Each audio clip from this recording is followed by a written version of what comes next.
इस 21 साल के लड़के को एक ऐसी जेल में लाया जाता है जहां कानून नहीं सिर्फ ताकत चलती है, जहां हर कैदी खून से अपनी पहचान बनाता है। जेल के अंदर आते ही सब कैदी उसकी जान के दुश्मन बन जाते हैं, लेकिन उन्हें क्या पता था कि जिस लड़के से वो पंगा ले रहे हैं वो असल में उन सब का बाप निकलने वाला है। तो कहानी की शुरुआत में हमें एक पुलिस वैन दिखाई जाती है जो कुछ कैदियों को लेकर सीधा चाइना की एक जेल में पहुंचती है। इस जेल में कोई आम कैदी नहीं रहते, बल्कि ऐसे ऐसे कैदी रहते हैं जो सबसे खतरनाक क्रिमिनल्स होते हैं। जो कोई भी कैदी उनके सामने कमजोर दिखता है वो उसे जान से मार डालते हैं। और आज भी कुछ कैदी इस जेल में लाए जाते हैं, जिनमें एक 21 साल का कम उम्र कैदी रिकी भी शामिल था। उसे इस जेल में इसलिए लाया गया क्योंकि उसने एक आदमी को बेरहमी से मार डाला था। रिकी को इस जेल में पूरे 10 साल की सजा सुनाई गई थी, लेकिन उसकी उम्र कम होने की वजह से उसे इस जेल में पूरे 5 साल बिताने थे। जैसे ही रिकी मेटल डिटेक्टर से गुजरता है, वहाँ रेड अलर्ट आना शुरू हो जाता है, जिसे देखकर गार्ड्स उसे रोककर उसकी चेकिंग करने लगते हैं। यहाँ चेक करने के बाद भी उन्हें रिकी के पास से कुछ भी नहीं मिलता, लेकिन मेटल डिटेक्टर अभी भी बार बार दिखा रहा था कि उसके पास कोई तो लोहे की चीज मौजूद है। इसलिए वो गार्ड्स उसे एक एक्सरे मशीन के पास ले जाते हैं। जैसे ही मशीन चालू होती है तो वहाँ उसके सीने पर एक नहीं बल्कि पूरी की पूरी 5 गोलियां फंसी हुई थीं और इन्हीं गोलियों को मशीन डिटेक्ट कर रही थी। ये देखकर वहाँ मौजूद गार्ड्स एकदम से चौंक जाते हैं कि भला ऐसे कैसे हो सकता है कि एक आम इंसान के सीने के अंदर 5 गोलियां फंसी हों, लेकिन फिर भी वो बिल्कुल सही सलामत खड़ा हो। वो गार्ड उससे कहता है कि तुमने इन गोलियों को निकलवाया क्यों नहीं। आगे से रिकी उसे बताता है कि ये गोलियां मेरी बॉडी के लिए एक पावर है, इसलिए मैंने इन्हें नहीं निकाला। फिर हमें दिखाया जाता है कि यह जेल असल में 4 अलग अलग ब्लॉक्स में बटी हुई है और हर ब्लॉक पर एक खतरनाक कैदी का राज होता है। ये चारों अपने अपने हिस्से के बादशाह होते हैं, जो चाहे करते हैं, जिसे चाहे सजा देते हैं। हर सेल का लीडर अपने इलाके में किसी को सांस भी अपनी मर्जी से लेने नहीं देता और जेल का हर एक कोना डर, खून और जुल्म से भरा हुआ है। सुबह होते ही सब अपने कामों में लगे हुए थे। तभी वहाँ एक कैदी आता है जिसका नाम सैमुअल था, जो वेस्ट ब्लॉक का लीडर था। वह आते ही वहाँ एक बूढ़े कैदी विंग को पीटने लगता है, क्योंकि उसने उसका कहना नहीं माना था, इसलिए वह उसे वहाँ पीट डालता है। दरअसल ये आदमी अपनी पूरी जिंदगी इस जेल में बिता चुका था और उसे इस जेल से बाहर जाने की कोई भी उम्मीद नहीं नजर आ रही थी, क्योंकि उसे पता था कि वो इन जालिम और बेरहम कैदियों के बीच ज्यादा देर तक जिंदा नहीं बच पाएगा। इसलिए उसने जेल में ही एक छोटा सा खिलौना अपने बेटे के लिए बनाया ताकि वो अपने बेटे को एक आखिरी तोहफा दे सके। लेकिन इसी दौरान वो खिलौना सैमुअल उठा लेता है। वो बूढ़ा कैदी अपना खिलौना उससे वापस मांगता है, क्योंकि ये खिलौना उसने अपने बेटे के लिए बहुत मेहनत से बनाया था। लेकिन तभी सैमुअल वो खिलौना उसके सर पर दे मारता है, जिससे वो नीचे जा गिरता है और उसके खिलौने के टुकड़े टुकड़े हो जाते हैं। सैमुअल उसे धमकी देता है कि अगर आज के बाद मुझसे पंगा लिया तो जान से मार डालूंगा। यहाँ वो बूढ़ा उसके ताने सुन सुनकर पूरी तरह तंग आ चुका था और अब उसके दिल में सैमुअल के लिए एक बदले की आग भड़क उठती है। इसलिए वो खिलौने का टूटा हुआ टुकड़ा उठाकर उसकी तरफ भागता है, लेकिन सैमुअल का चमचा उसके आगे अपनी टांग अड़ा देता है और मौके पर ही सैमुअल वो खिलौना उठाकर जोर से उसके मुंह पर दे मारता है, जिससे वो वहीं तड़पने लगता है। उसकी दर्दनाक चीखें सुनकर गार्ड वहां आ जाता है, लेकिन इससे पहले कि वो गार्ड उसे उन दरिंदों से बचाता, वो उल्टा उन्हें उसे और पीटने के लिए कहकर चला जाता है। सैमुअल अपने चमचों के साथ दिलेरी से आगे जा ही रहा था, तभी रिकी आकर उसके पैर पर लात दे मारता है, जिससे उसका मुंह सीधा नीचे पड़ी नुकीली कीलों के आर पार हो जाता है और वो कीलों की लकड़ उसकी आंख फोड़कर रख देती है। इसी दौरान उसका चमचा आकर रिकी पर हमला करने ही वाला था, लेकिन जब रिकी ने उसकी तरफ घूर कर देखा तो उसके अंदर ऐसा खौफ बैठा कि वो तीनों वहां से उल्टे पैर भाग निकले। यहाँ सैमुअल तो किसी तरह बच गया, लेकिन वो अपनी एक आंख से अंधा हो चुका था, इसलिए अब उसके अंदर बदले की आग भड़क रही थी। वो अब हर हाल में रिकी का काम तमाम करने के लिए अपनी जान लगा देगा, लेकिन बदला लेकर ही रहेगा। इसी दौरान उसका वही चमचा आता है और कहता है कि हमें रिकी को मारने के लिए मैड ड्रैगन की जरूरत होगी, वो उसे हर हाल में मार डालेगा। मैड ड्रैगन इस जेल में सबसे खतरनाक कैदी है, जो किसी को भी जिंदा नहीं छोड़ता। अगर कोई उससे पंगा लेता तो वो उसे अपने एक ही हाथ से खत्म कर देता। मैड ड्रैगन को वार्डन ने अभी के लिए एक काल कोठरी में बंद किया हुआ है, क्योंकि उसने पिछले दिन ही एक कैदी को बेरहमी से मार डाला था। उसी दिन सैमुअल एक गार्ड से डील करता है और कहता है कि आज ही विंग को बताओ कि उसकी सजा और बढ़ा दी गई है और अब वह इस जेल में पूरे 20 साल और बिताएगा। इसलिए वह गार्ड सीधा उसके पास आता है और बताता है कि अब तुम्हारी रिहाई कैंसिल कर दी गई है और अब से तुम्हें 20 साल और इस जेल में गुजारने होंगे। ये सुनकर उस बूढ़े कैदी के पैरों तले जमीन ही खिसक जाती है, क्योंकि उसे पता था कि अगर अब वह इस जेल में रहा तो सैमुअल उससे अपना बदला जरूर लेगा और उसे तड़पा तड़पा कर मारेगा। इसलिए वो गार्ड्स के पैर पकड़कर उनसे रिहाई की भीख मांगता है, लेकिन वो गार्ड्स आगे से उल्टा उसे पीट कर वहाँ से चले जाते हैं। इससे पहले कि अब वो और तड़प तड़प कर यहाँ अपनी जिंदगी गुजारता, उसी रात वो अपने आप को फांसी पर लटकाकर खत्म कर देता है। ये खबर पूरी जेल में फैल जाती है और रिकी को भी पता चल जाता है कि जिसकी उसने उस दिन जान बचाई थी वो मारा जा चुका है। जब गार्ड्स उसकी लाश वहाँ से ले जा रहे थे तब वहाँ रिकी आता है। वो जब विंग के हाथ पर लगी हथकड़ी देखता है तो वो उन गार्ड्स को उसके हाथों से उसे हथकड़ी खोलने के लिए कहता है क्योंकि वो मर चुका है, अब तो उसे आजाद कर दो। तभी रिकी उसकी हथकड़ी को वहां आसानी से तोड़ डालता है। ये देखकर वो गार्ड्स हैरान रह जाते हैं कि इतनी मजबूत हथकड़ी कोई आम इंसान कैसे तोड़ सकता है। रिकी विंग का वही खिलौना निकालता है जो उस दिन सैमुअल ने तोड़ा था और जिसे रिकी ने ठीक कर दिया था। वो उस खिलौने को उसकी बॉडी पर रख देता है ताकि उसे थोड़ा सा सुकून मिल सके। अब विंग को मरता देखकर उसका दिल अंदर से टूट जाता है और एक बार फिर से रिकी के अंदर बदले की आग भड़क जाती है और अब वो सैमुअल से विंग का बदला लेकर ही रहेगा। अगली सुबह सब कैदी नहाने के लिए आते हैं। जब रिकी नहा रहा था तब वहाँ सैमुअल आकर उसे घूर घूर कर देखने लगता है और इसी दौरान वहाँ वो सांड कैदी मैड ड्रैगन आ जाता है। वो सीधा आकर उसके मुंह पर मुक्का दे मारता है और रिकी गुब्बारे की तरह उछलता हुआ एक कोने पर जा गिरता है। लेकिन आगे से रिकी भी एक तूफान की तरह उठ खड़ा होता है और उसके पेट पर इतने जोर का मुक्का मारता है कि उसका पेट अंदर से फटकर बाहर आ जाता है और वो मौके पर ही मारा जाता है। ये देखकर सैमुअल एक कील को लेकर सीधा रिकी के हाथ के अंदर घुसा देता है, लेकिन आगे से रिकी भी उसकी सब उंगलियों को एक तीली की तरह तोड़ देता है। अब रिकी का बदला लेने का वक्त आ चुका था और वो मौके का फायदा उठाकर एक मुक्का सीधा सैमुअल के पेट से आर पार कर देता है और आखिरकार सैमुअल का काम वहीं पर तमाम हो जाता है। सामने खड़े कैदी ये सब देखकर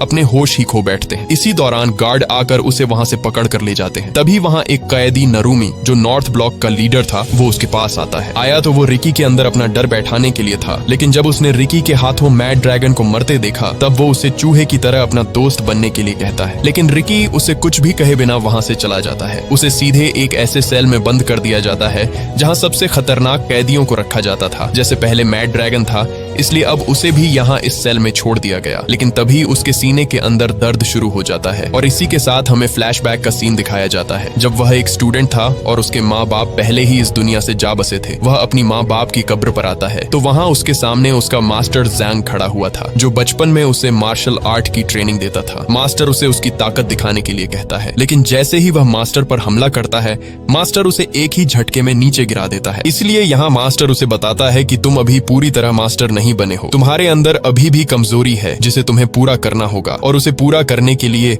अभी काफी समय लगेगा, तब जाकर तुम एक मजबूत फाइटर बन पाओगे। इसीलिए यह सुनकर रिकी मास्टर के कदमों में जा गिरता है और गिड़गिड़ाकर कहता है कि मुझे हर हाल में मास्टर बनना है, मैं अपनी कमजोरी को दूर करूंगा चाहे कितना भी समय लगे। इसीलिए उसी दिन मास्टर उसे ट्रेनिंग देना शुरू कर देता है और यहाँ मास्टर रिकी से कहता है कि सबसे पहले तुम्हें अपने दिमाग पर कंट्रोल करना होगा, फिर तुम्हें अपने दिमाग से सारा गुस्सा और नफरत बाहर निकालनी होगी। मास्टर उसके सामने एक पत्थर रखकर कहता है कि अपने पूरे दिमाग को कंट्रोल करके इसे तोड़ कर दिखाओ। इसलिए रिकी खुद को काबू करके वहां रखे पत्थर को एक कागज की तरह चीर डालता है। ये देखकर मास्टर वहां उस पर पत्थरों की बारिश कर देता है। आगे से रिकी भी उन्हें ऐसे चीरता डालता जैसे कोई तूफान हो। आखिर में मास्टर सबसे बड़ा पत्थर उठाकर सीधे उसके सीने पर दे मारता है, लेकिन रिकी उसे भी आसानी से तोड़ देता है। अब यहाँ मास्टर को समझ आ जाती है कि रिकी अपने आप पर पूरी तरह कंट्रोल करना सीख गया है और अब उसे और ट्रेनिंग की जरूरत नहीं है। इसके बाद सीन शिफ्ट होता है और हमें रिकी दिखाया जाता है जो अपने सेल में बैठा था। इसी दौरान वहाँ एक गार्ड आकर उसे कहता है कि तुम्हें असिस्टेंट वार्डन ने बुलाया है, इसलिए उसे सीधे असिस्टेंट वार्डन के पास लाया जाता है जिसका टेबल खाने से भरा पड़ा था। उसका एक हाथ नहीं था, इसलिए उसने अपने हाथ की जगह पर 2 कुंडों वाली हुक लगा रखी थी और खाना भी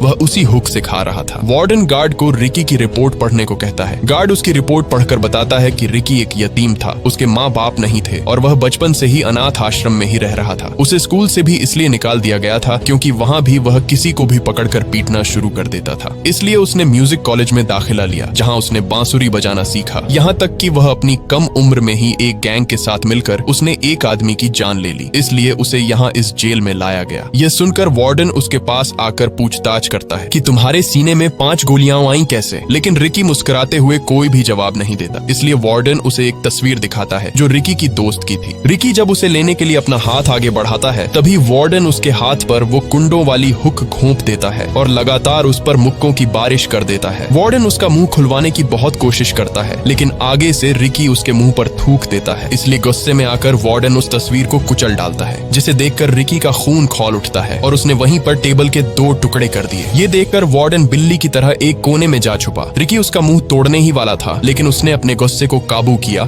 और वहां से चला गया। रात रिकी अपने सेल में बैठा उसी तस्वीर को देखकर बहुत दुखी था, क्योंकि ये तस्वीर उसकी दोस्त केको की थी, जो पहले दोनों हर दिन अपनी जिंदगी हंसी खुशी गुजारते थे, लेकिन जेल आते ही उसकी जिंदगी एक कुत्ते की तरह होती जा रही है। वो अपने आप को शांत करने के लिए वही बांसुरी बजाता है जो वो अपनी दोस्त के साथ बैठकर बजाता था। लेकिन तभी एक गार्ड आकर उसे बांसुरी बजाने से मना करता है और कहता है कि अगर दोबारा बांसुरी बजाई तो बांसुरी के टुकड़े टुकड़े कर दूंगा। अगले दिन जब सैमुअल का चमचा अपने सेल से बाहर आया तब उसके पीछे कुछ कैदी पड़ जाते हैं, क्योंकि उसी की वजह से विंग अपनी जान से हाथ धो बैठा। अब ये सब उससे विंग का बदला लेना चाहते थे। वो उसे एक नुकीली तलवार से काटने ही वाले थे, लेकिन तभी वहाँ वही कैदी नारुमी आता है। वो उन्हें उसे मारने से मना करता है, क्योंकि अगर उसे मार दिया गया तो तुम सबकी सजा और बढ़ा दी जाएगी, यहाँ तक कि उन्हें सजाए मौत भी हो सकती है। लेकिन वहाँ वोंग नाम का कैदी उस पर गुस्सा होता है और कहता है कि जब हम पर जुल्म होता था तब तुम कहाँ थे? उस वक्त तुमने हमारी मदद क्यों नहीं की? और अब जब हमारी बारी आई तो तुमने इसे जिंदा रहने के लिए क्यों छोड़ दिया? वो उससे कहता है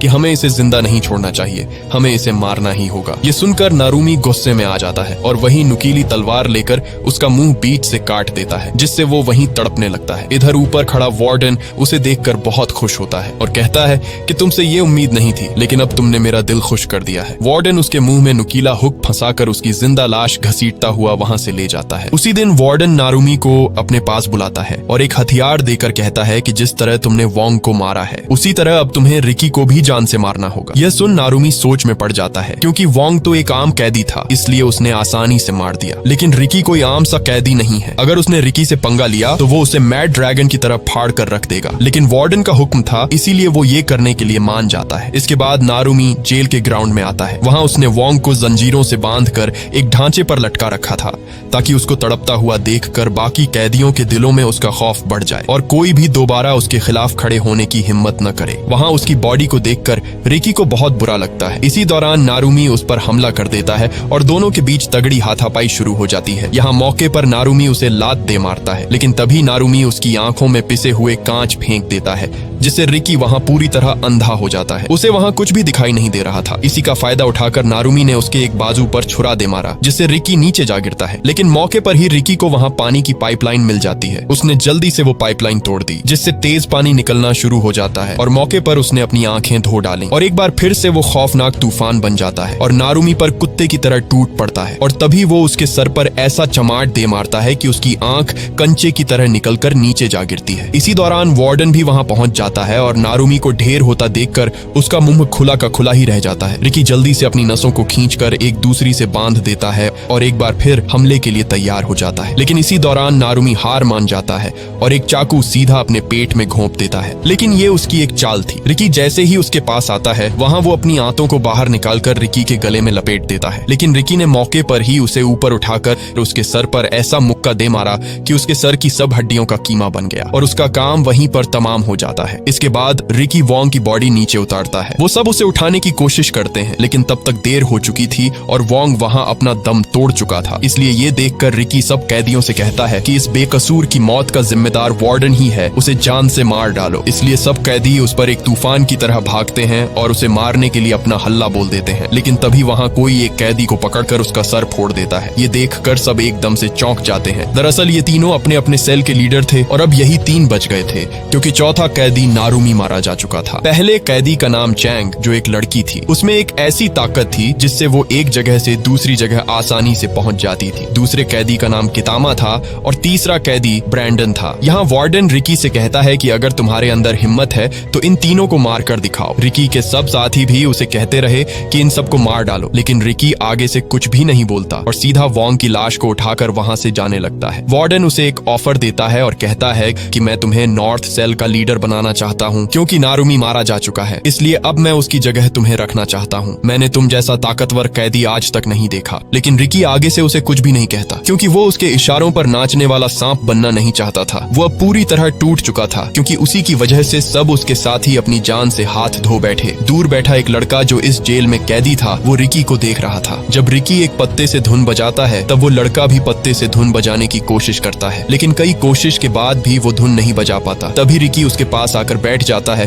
और उसे धुन बजाना सिखाता है। लेकिन इसी दौरान वो लड़का आगे से रोने लगता है। रिकी उससे कहता है कि तुम रो क्यों रहे हो, आखिर वजह क्या है? तब वो लड़का अपना मुंह खोलता है तो वहाँ उसकी आधी जबान कटी हुई थी। दरअसल वार्डन का एक राज था जो सिर्फ उसे ही पता था, इसलिए वार्डन ने अपना राज छुपाने के लिए उसकी जबान ही काट दी। यह देखकर रिकी के अंदर वार्डन से बदला लेने की आग और भी बढ़ जाती है। रिकी उसे अपनी वो बांसुरी दे देता है। जैसे ही वो उस बांसुरी को बजाता है तब वो बांसुरी बजने लगती है, जिसे देखकर वो बहुत खुश होता है। खुशी के बदले में वो लड़का रिकी को कुछ पत्ते देता है ताकि वो भी उन पत्तों से बांसुरी बजा सके। लेकिन जब रिकी उन पत्तों को देखता है तो उसे शक पड़ जाता है, क्योंकि वो पत्ते नशा बनाने के लिए इस्तेमाल होते हैं और हकीकत में सब सेल के लीडर इन पत्तों को बेच के काफी तगड़ा पैसा छाप रहे थे। रिकी उससे पूछता है कि ये पत्ते तुम्हें कहाँ मिले। वो उसे बताता है कि मैंने ये पत्ते वेस्ट ब्लॉक से लिए थे। इधर वही लड़की उन्हें ऊपर से छुपकर देख रही थी, क्योंकि वही थी वेस्ट ब्लॉक की लीडर जो सबको ये पत्ते बेचती थी। वो लड़की सीधा एक कमरे में आकर अपने दोस्तों को सब कुछ बताती है कि हमारा पोल खुल चुका है, क्योंकि उस लड़के ने उन पत्तों के बारे में रिकी को बता दिया है। इसलिए वो उस लड़के को अपने पास बुलाती है और वहाँ एक लीडर उसे एक चाकू देकर कहता है कि तुम्हें आज रात रिकी का काम तमाम करना होगा, नहीं तो कल सुबह तुम जिंदा नहीं उठ पाओगे। लेकिन आगे से वो लड़का उसे साफ साफ मना कर देता है। इसलिए गुस्से में आकर वो लड़की उसे बेरहमी से मार डालती है। उन्होंने उसकी लाश जेल के बीच रख दी थी और सब कैदी वहाँ उसकी लाश को देखकर बहुत डरे हुए लग रहे थे। जब रिकी को ये पता चलता है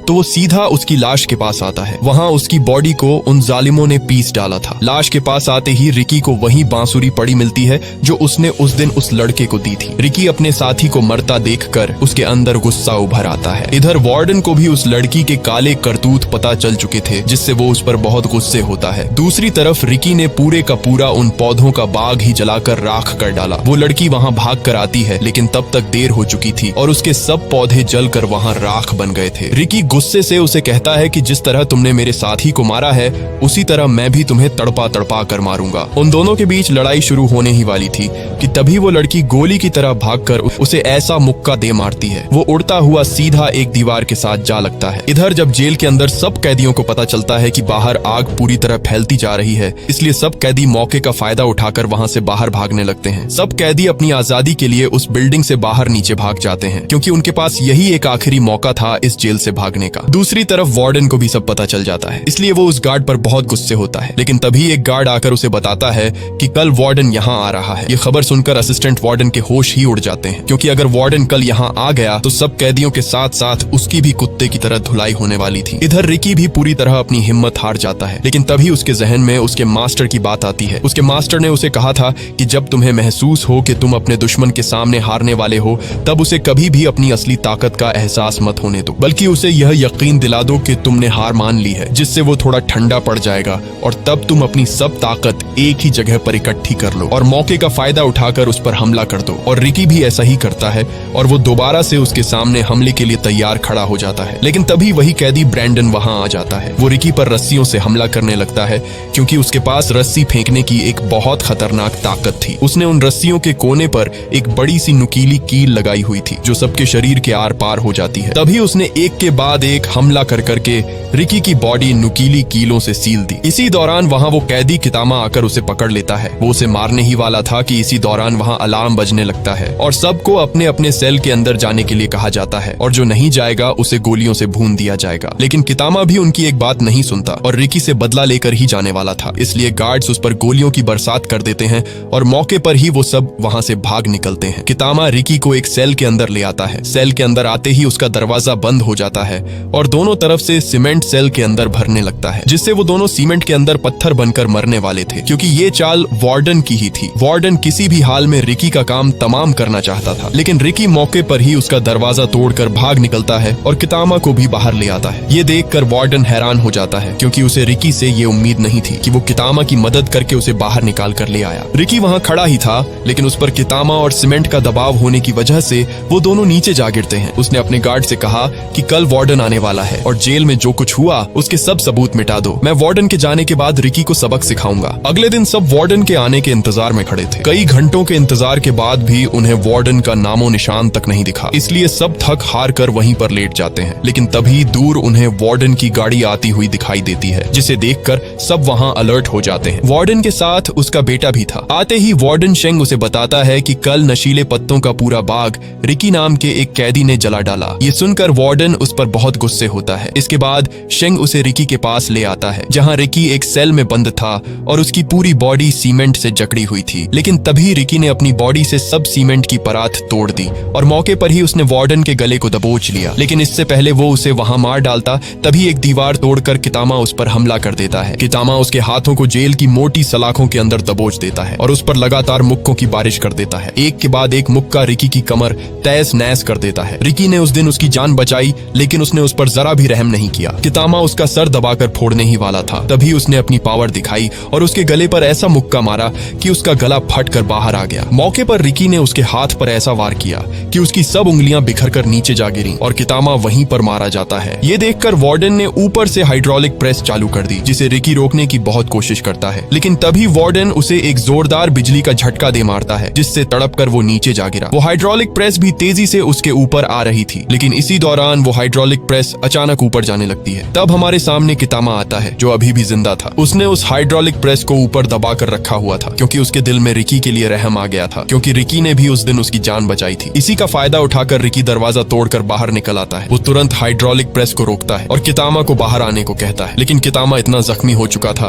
कि वो अपने पैर हिला भी नहीं पा रहा था। और यहाँ कितामा अपनी हिम्मत हार जाता है और वो हाइड्रोलिक प्रेस उसे कुचल डालती है। मरते वक्त कितामा से एक फोटो उड़कर आती है। जब रिकी उसे देखता है तो उस तस्वीर में कितामा और उसकी माँ थी। ये देख रिकी वार्डन पर अपना गुस्सा निकालता है, इसलिए वार्डन एक और बटन दबा देता है और रिकी दोबारा से एक गड्ढे में जा गिरता है। इसके बाद रिकी को एक बड़ा सा गड्ढा खोदकर उसे उसके बीच जंजीरों से बांध कर रखा हुआ था। तभी वार्डन वहां आकर कहता है कि सब कैदी एक एक करके रिकी के ऊपर मिट्टी फेंकना शुरू कर दें, लेकिन वहां खड़े 2 कैदी उसे साफ साफ मना कर देते हैं कि हम रिकी पर ये जुल्म नहीं करेंगे। ये देखकर वार्डन उन्हें वहीं पर गोलियों से भुनवा देता है, इसलिए डर की वजह से सब कैदी एक एक करके उस पर मट्टी डालने लगते हैं। तभी वार्डन उससे कहता है कि अगर तुम पूरे 7 दिन तक इस गड्ढे में जिंदा रहे तो तुम्हें हम आजाद कर देंगे। इसी दौरान वार्डन जेंग वहां उस गड्ढे में एक बांस ठोक देता है, ताकि जब उसकी बॉडी नीचे दफनाई जाए तो वो सिर्फ इस बांस से सांस ही ले सकेगा। रात रिकी के सब दोस्त गहरे सदमे में थे, क्योंकि उन्हीं के हाथों उनका साथी गड्ढे में दबा दिया गया। इधर बाहर वही कैदी आते हैं जो ईस्ट और वेस्ट ब्लॉक के लीडर थे। वो वहां उस बांस के अंदर एक चीज फंसा देते हैं ताकि रिकी सांस न ले सके और वो नीचे ही मारा जाए। लेकिन उन दोनों के जाते ही पीछे से रिकी उस बांस को 2 हिस्सों में तोड़ देता है। इसके बाद हमें दिखाया जाता है कि एक दिन उसकी दोस्त केइको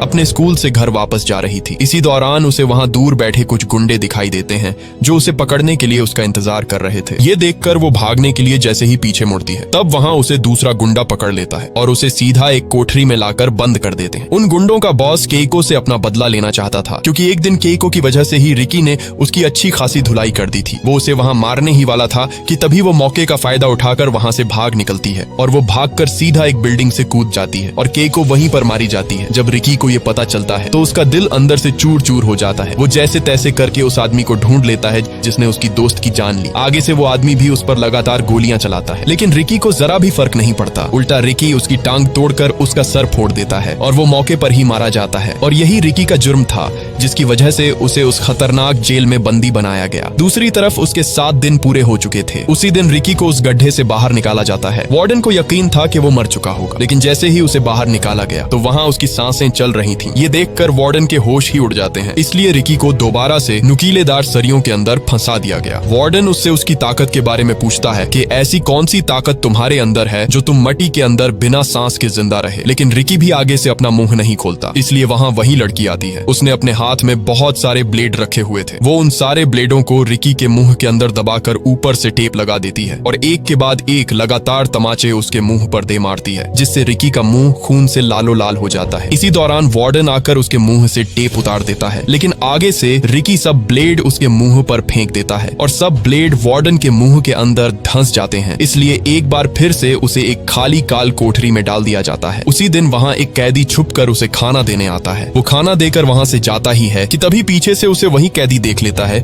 जो नारुमी का चमचा था और उसी दिन वो वार्डन को उसके सेल के अंदर ले आता है। अंदर आते ही वार्डन उस कैदी को मारकर उसे घसीटता हुआ सीधा रिकी के सेल के पास आता है, लेकिन जब वो रिकी के सेल के अंदर देखता है तो वहां से रिकी गायब था, सिर्फ जंजीर ही पड़े हुए थे। दरअसल रिकी ऊपर छत के साथ चिपका हुआ था। वार्डन जैसे ही अंदर आता है तो वहां रिकी मौके पर वार्डन को पीट डालता है। रिकी जब बाहर आकर उस कैदी को देखता है तो वहां वो मर चुका था, जिसे देखकर उसका खून खोलने लगता है। ये देखकर वार्डन वहां से भागता है, लेकिन नीचे आते ही सब कैदी उसे घेर लेते हैं और इसी दौरान वहां सब गार्ड्स और कैदियों के बीच जंग शुरू हो जाती है। इधर वार्डन पूरी जेल की जांच कर रहा था, लेकिन उसे दूसरी तरफ होती जंग के बारे में कोई खबर नहीं थी। इसी दौरान वहां एक कैदी ने उसकी पीठ पीछे कुछ उल्टा बोल दिया, जिसे सुनकर वार्डन को हजम नहीं हुआ और उसने बेरहमी से उस कैदी का बाजू काट डाला ताकि आइंदा कोई भी उसके बारे में ये गलती न करे। इसी दौरान वहां रिकी आ जाता है। ये देखकर वार्डन ने तुरंत उस पर गोली चला दी, लेकिन आगे से रिकी ने वार्डन सेंग को आगे कर दिया और गोली सीधा उसे जा लगी, जिससे उस वार्डन का पेट गुब्बारे की तरह फूलकर फट जाता है। इसी दौरान वहां वो लड़की पहुंच जाती है। वो रिकी पर हमले पे हमला कर देती है। उसका साथी ब्रेंडन भी रिकी पर नुकीली कीलें फेंक फेंकता है, जिससे रिकी वहाँ गर्म उबलते हुए पानी पर जा गिरता है और वो वहाँ बुरी तरह तड़पने लगता है। वो लड़की उस पर अपनी टांग से हमला करती है, लेकिन मौके पर रिकी उसकी टांग को उस उबलते हुए पानी के अंदर घोंप देता है और वहीं पर उसकी वो टांग तोड़ डालता है। ये देखकर ब्रैंडन अपनी जान बचाकर वहाँ से भागता है, लेकिन पीछे से वार्डन उस पर गोली चला देता है और वो भी वहीं पर फट जाता है। यहाँ वार्डन और रिकी दोनों आमने सामने खड़े थे। तभी रिकी उड़ता हुआ उसे ऐसी लात मारता है जिससे वो सीधा एक दीवार के साथ जा टकराता है, लेकिन इसी दौरान वो वार्डन वहाँ कांपने लगता है और देखते ही देखते वो वार्डन वहाँ एक बहुत बड़े मॉन्स्टर में बदल जाता है। और यहाँ हमें पता चलता है कि रिकी की तरह वार्डन के पास भी एक खास किस्म की ताकत थी जो उसे एक खतरनाक मॉन्स्टर में बदल देती है। पहले तो वो मॉन्स्टर रिकी को बुरी तरह पीट डालता है, लेकिन मौके पर रिकी अपने दिमाग से काम लेता है और उसे उठाकर सीधे पास चलते ग्राइंडर में फेंक देता है और उसे जोर से ग्राइंडर के अंदर दबाकर उसका कीमा बना डालता है और आखिर में रिकी उसका बचा हुआ सर उठा लेता है। दूसरी तरफ सब कैदी और गार्ड्स एक दूसरे की धुलाई कर रहे थे। इसी दौरान रिकी वहां आकर सबको वार्डन का कटा हुआ सर दिखाता है और कहता है कि तुम सब आजाद हो। रिकी उस सर को दूर फेंकता है और भागकर उस जेल की दीवार को बीच से टुकड़ों में तोड़ डालता है और यहाँ रिकी के साथ साथ सब कैदी भी आजाद हो जाते हैं और ये मूवी यहीं पर एंड हो जाती है। अगर ये वीडियो आपको अच्छी लगी तो इस वीडियो को लाइक और हमारे चैनल को सब्सक्राइब कीजिएगा।